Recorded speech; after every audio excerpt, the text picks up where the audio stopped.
Good morning. Welcome to another Simple Truth. For the last few weeks, I've been going through the story of Naaman. It's found in 2 Kings chapter 5.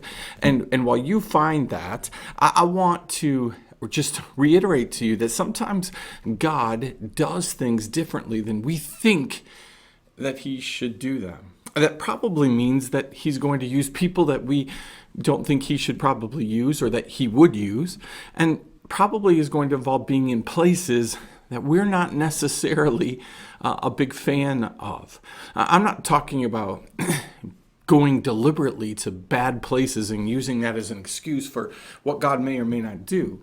I'm talking about the fact that sometimes God will allow us to be in a place that we would rather not be because he has plans to use us. And we found that in the story of Naaman, a warrior, a commander of people that was not Israeli in nature, was not Jewish in nature, but instead was an enemy of the Israel people.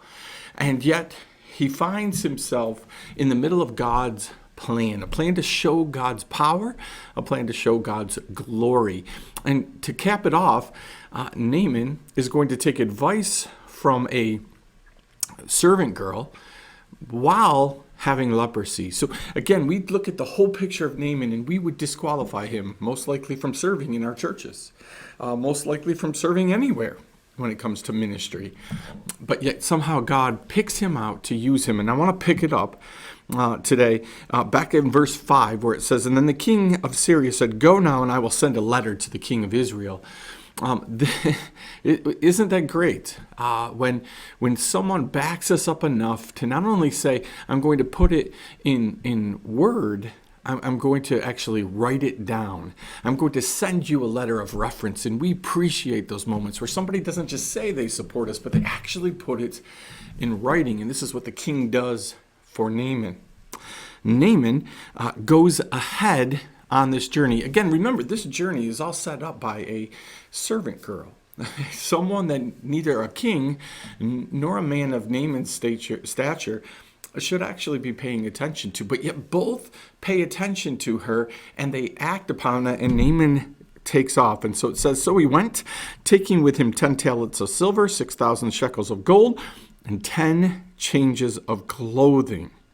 And he brought the letter to the king of Israel, which read, 'When this letter reaches you, know that I have sent to you Naaman my servant, that you may cure him of leprosy.'" That's where I want to stop today. I want you to look carefully at verse 6. But before we do that, look at verse 5 one more time. And it says that Naaman, not only did he respond to what this servant girl said, but he also knew that there was a cost for what he was asking for, that something, he was going to have to sacrifice something in order to get what he wanted. Remember, the servant girl said, there's a prophet, if you think about that, right? It said that, "Would that my Lord were with the prophet." But Naaman goes to what and where it makes sense, to a king.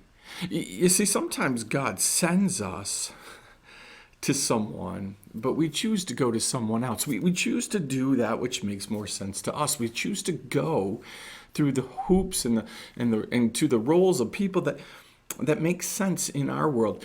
The servant girl didn't say, "Oh, that Naaman would go to the king." The servant girl said, "Oh, that Naaman would go to the prophet." Naaman, it made sense for him, and it made sense for his king to send him to the king. Be very careful. Today even, when God is urging you on to something, when God says, "I have something for you, I have something over here," that you listen carefully to the details, because the details matter, as we're going to find out in the next couple of weeks. The details matter, and sometimes we hear what God says, and then we do it in a way that makes sense to us. And again, remember from the very beginning, this doesn't make any sense in our thinking. So why would it all of a sudden start making sense? But it doesn't. And so Naaman goes where he feels comfortable, and the king sends him to who he feels comfortable with, which is the king. And it says, again in verse 6, "He brought the letter to the king of Israel. And when this letter reaches you, know that I have sent you to Naaman my servant, that you may cure him of leprosy." Imagine a king writing another king a letter of this magnitude. I'm sending this guy to you to cure. Fix him. And the king of Israel had no idea what was going on, was not privy to the conversation of the maidservant, and just suddenly gets this request: you need to fix him. It sounds a little outlandish, yet you have probably experienced that. Someone coming to you for you to do something. God has given them a word, and then they come to you and say, make this happen. You do this. We face this every day. Something happens in our life and we go to our boss. And we demand that our boss do something about that which was given to us. We demand that our wife, our husband, our kids, the people around us, our church, that they do something that was given to us. And sadly, as churches, we've bought that that's the way it works, and we've fallen into that. People come to us and they say, hey, I really feel like we need to do this, that we really need to be about this. And we say, okay, and then we make it happen for them. We take all the responsibility. We weren't given the word. We weren't given necessarily the resources. We were just coming up alongside someone, and they flipped it and demanded that we do something about it. The servant girl didn't say king. She said prophet. And had the king heard that, he probably would have been a little more relaxed about this. But imagine getting this letter demanding that you heal someone.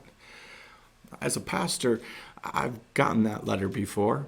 I've gotten the verbalness of that letter before, where someone has come and said, you need to fix this. You need to change this right now, either about me or about them.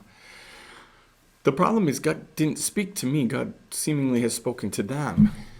And too often, you and I pass on that which God has told us to do, the details of that, to someone else. Remember, the details here matter. It matters. Otherwise, God wouldn't put it in there that this was a Syrian commander. It matters that this man had leprosy. It matters that this was a servant girl. And it matters who he was sent to, a prophet, not a king. Today, let me challenge you with this, because I could go on and reiterate this, but let me make this short and sweet. Today, make sure that you're following the details of what God has told you, what God has placed upon your heart, that you are going to the right people with what it is that God has given you.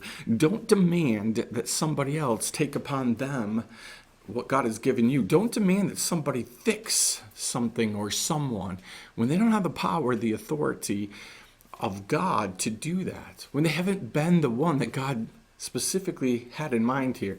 You see, it makes sense that God would want the prophet to handle this because God wants the glory. The king, he wasn't going to give God the glory, and God knew that. So today, look around you. What is that God has asked you to do? Follow the details of that.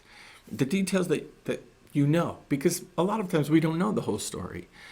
Follow closely the details of what God has sent you to do today. And that includes the right people, the right place, the right time, for the right reasons.